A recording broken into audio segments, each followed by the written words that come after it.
तो हमने सिलेक्शन और डायरेक्ट सिलेक्शन के बारे में पढ़ा था, उसको थोड़ा सा रिव्यू कर लेते हैं। उसके बाद हम एक शेप बनाते हैं, शेप्स बिल्ड करते हैं अपने इन दोनों टूल्स को यूज़ करके। एक रिव्यू ले लेते हैं हमने जो अभी तक पढ़ा है। यहाँ से हम ये शेप वाला टूल सेलेक्ट करते हैं, लेफ्ट क्लिक करके ड्रैग करते हैं जहाँ पे, या फिर अपने माउस की क्लिक छोड़ेंगे तो वहाँ तक शेप बन जाएगी।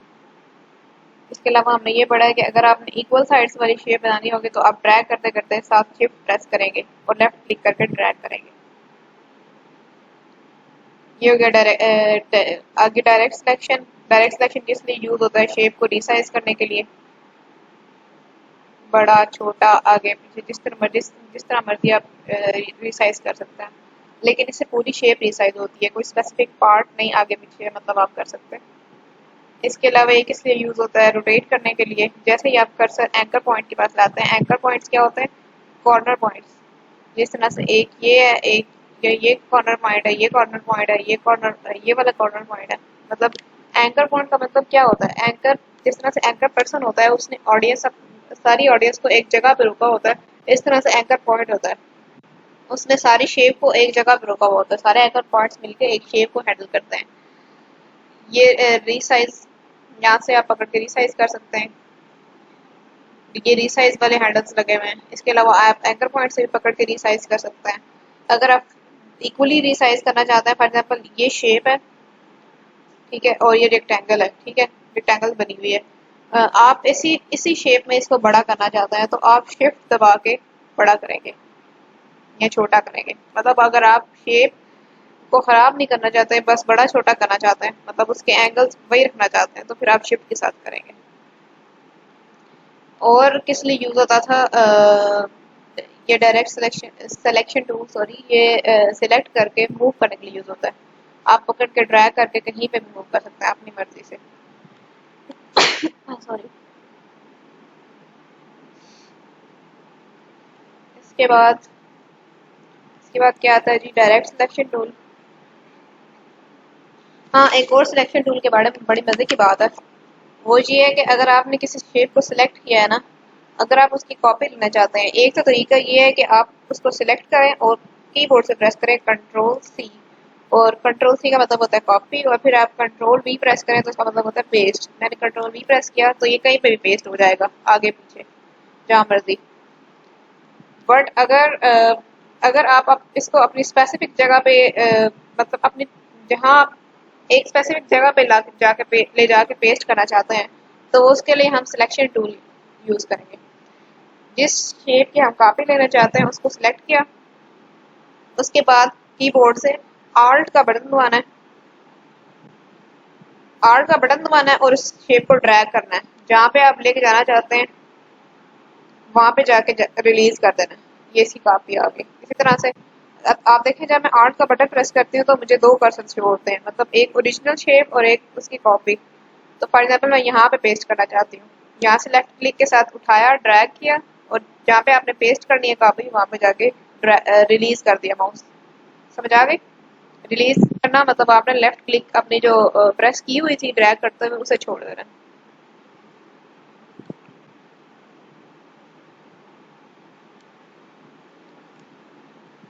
और सारे जितनी भी आपने मतलब अभी तक आर्ट बोर्ड पे जितनी भी आपने इलस्ट्रेशंस की हैं, मतलब जितना कुछ आपने बनाया है, उस सारे को सिलेक्ट करने का एक तरीका तो ये है कि आप पूरे का पूरे ये सिलेक्शन बॉक्स बनाएं, तो वो खुद ब खुद ही सिलेक्ट हो जाएगा। नहीं तो एक शॉर्टकट है कंट्रोल ए, कीबोर्ड से प्रेस करें कंट्रोल ए, तो वो सारा कुछ सिलेक्ट हो जाएगा।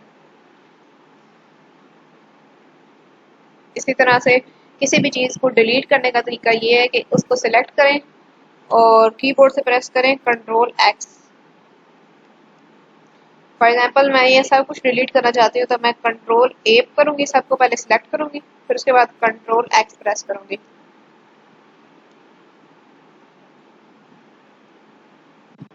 इसके बाद बारी आती है जी डायरेक्ट सिलेक्शन की। डायरेक्ट सिलेक्शन को हम रिव्यू कर लेते हैं। ये देखें, जिस तरह से हमने एक स्क्वायर बनाया, अब हमने डायरेक्ट सिलेक्शन का भी काम वही है जो सिलेक्शन टूल का है, लेकिन डिफरेंस इतना है कि ये, एक तो ये कि आप जो है ना इससे रीसाइज नहीं कर सकते, मतलब जिस तरह से शेप है उसी तरह से मतलब आप रिसाइज नहीं कर सकते इस शेप को। सिलेक्शन टूल में आप रिसाइज कर सकते हैं। फॉर एग्जांपल मैं यहाँ से सिलेक्शन टूल सेलेक्ट करती हूँ, ये देखें वो रिसाइजिंग के हैंडल्स भी आ जाते हैं। इसके अलावा आप एंकर पॉइंट से भी रिसाइज कर सकते हैं, लेकिन पूरी शेप को आपने रिसाइज करना होता है। इसके बरक्स आप डायरेक्ट सिलेक्शन लें तो आप सिर्फ और सिर्फ एंकर पॉइंट्स को रिसाइज कर सकते हैं, रिप्लेस कर सकते हैं कि आपने कहा मैं फॉर एग्जांपल इस एंकर पॉइंट को पकड़ के मैं यहाँ ले जाती हूँ, इस एंकर पॉइंट को पकड़ के मैं यहाँ ले जाती हूँ। पर एक से मल्टीपल एंकर पॉइंट्स को सिलेक्ट करके भी आप रिसाइज कर सकते हैं। फॉर एग्जांपल हमने ये पाथ सिलेक्ट किया, मतलब नीचे वाली लाइन, ये नीचे वाले दो एंकर पॉइंट्स के दरमियान जो पाथ था उसको सिलेक्ट किया और इसको पकड़ के इधर मूव कर दिया, इसको पकड़ के इधर मूव कर दिया, जिधर मर्जी।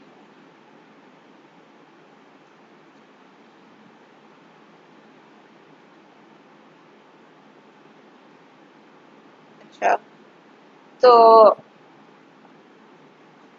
इसको सिलेक्ट किया और कंट्रोल एक्स करके डिलीट कर दिया। अब एक और बहुत इंटरेस्टिंग सा फैक्ट है, हम एक सर्कल बनाते हैं। सर्कल बनाने के लिए मतलब पूरा गोल सर्कल बनाने के लिए हम साथ शिफ्ट प्रेस करके रखेंगे। शिफ्ट प्रेस की, शिफ्ट का बटन प्रेस करें, साथ लेफ्ट क्लिक करके माउस को ड्रैग करें और फिर पहले आप माउस रिलीज करेंगे, फिर शिफ्ट का बटन अनप्रेस करेंगे, मतलब शिफ्ट का बटन छोड़ेंगे। ये हमारे पास सर्कल बन गया। अब ये एक सर्कल है, इस तरह से साथ में एक स्क्वायर बनाती हूँ। इस ये देखें यहाँ पे आपको जो एक छोटा सा एरो नजर आ रहा होगा कुछ टूल्स के साथ। इसका मतलब है इस टूल के अंदर भी और ज्यादा भी टूल्स हैं। इसके ऊपर जाके हम राइट क्लिक करेंगे ना तो हम हमें बाकी टूल्स नजर आएंगे। हम रेक्टेंगल टूल लेते हैं और उसे सर्कल बनाते हैं। शिफ्ट प्रेस करके सर्कल बनाया, सॉरी स्क्वायर बनाया। इसको थोड़ा सा बड़ा करते हैं, शिफ्ट प्रेस करके बड़ा करें।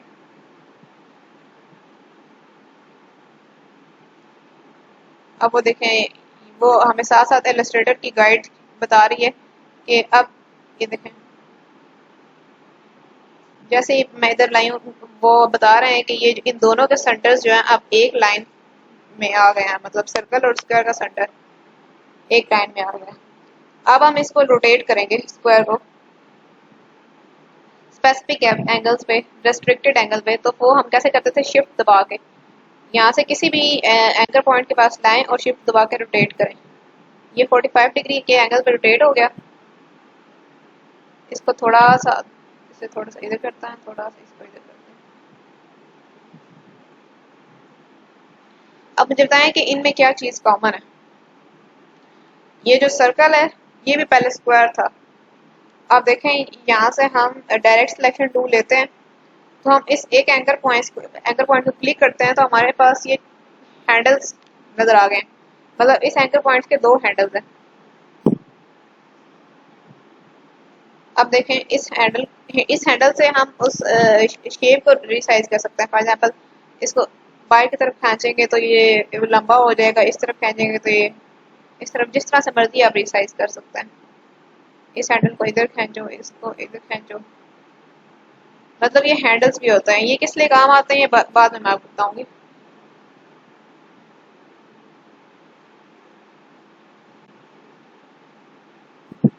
इसको सिलेक्ट करके ये देखें कितनी मतलब वियर्ड सी इलिस्ट्रेशन बनी है, लेकिन अभी आपको ये बताने के लिए कि ये हैंडल्स क्या होते हैं।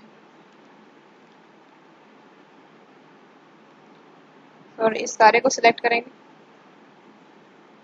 और कंट्रोल एक्स कर देंगे। जी, तो हम डिस्कस कर रहे थे कि सर्कल और स्क्वायर में क्या सिमिलरिटीज होती हैं। मैं पहले इसको सबको डिलीट करती हूँ, सारी इंस्ट्रक्शंस को, control A and control x. अभी हम एक स्क्वायर बनाते हैं। शिफ्ट के साथ लेफ्ट क्लिक करके ड्रैग करें और रोटेट टूल से रोटेट सिलेक्शन टूल से इसे रोटेट करें 45 डिग्री के एंगल।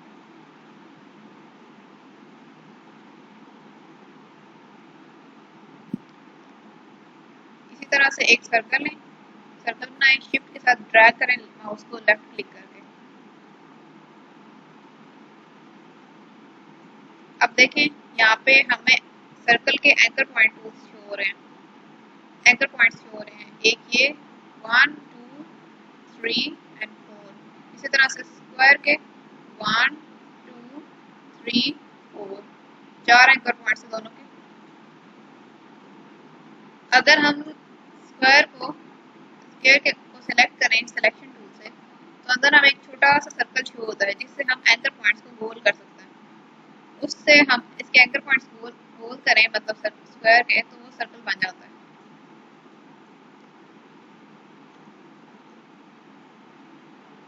इस तरह से जैसे ही हम सर्कल को सिलेक्ट करते हैं डायरेक्ट सिलेक्शन से और किसी भी एंकर पॉइंट टूल पे क्लिक करते हैं, तो ये हैंडल्स शो होते हैं।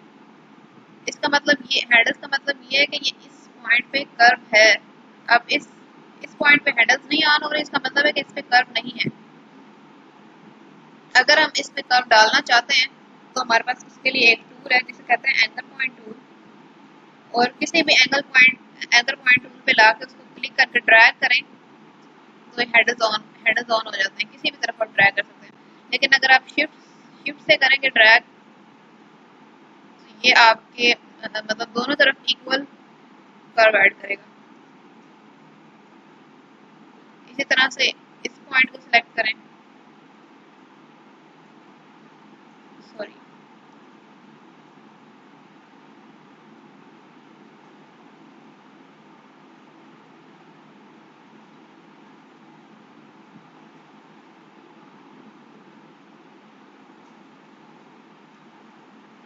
नीचे वाले,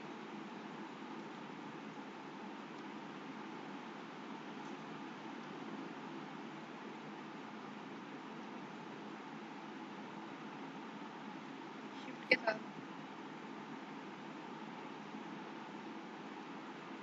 तो इस सर्कल की तरह कोई शेप बन गया। आपको मतलब समझ आ गई कि किस तरह से, इवन तो वैसे इक्वल कर्व्स ऐड नहीं हुए, लेकिन फिर भी ये मतलब सर्कल की तरह शेप मतलब सर्कल बनाया जा सकता है। इसी तरह से अब ये देखें सर्कल सर्कल है, इसके एंकर पॉइंट्स अगर हमने डिलीट करना है मतलब एंकर पॉइंट्स में हैंडल डिसेबल करने हैं, तो उस एंकर पॉइंट पे जाके हम क्लिक कर देंगे। यहाँ से इसका हैंडल भी डिसेबल करें, यहाँ से इसका हैंडल भी डिसेबल करें, मतलब हम कर्व्स खत्म कर रहे हैं। तो ये देखें स्क्वायर बन गया। समझ आ रही है आपको सिमिलरिटीज?